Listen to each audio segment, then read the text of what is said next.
Italian pasta has a rich history that dates back thousands of years, believed to have originated with the Etruscans and popularized during the Roman Empire.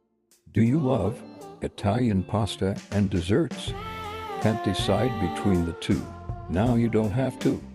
Come join us in the heart of Rome to learn how to make both pasta and the delicious tiramisu. Meet Chef Alphonse, your local guide to Italian cooking. First, we'll make tiramisu, Italy's favorite dessert. You'll learn the secrets to creating this delicious treat step by step. Next, it's time to get your hands messy with fresh pasta.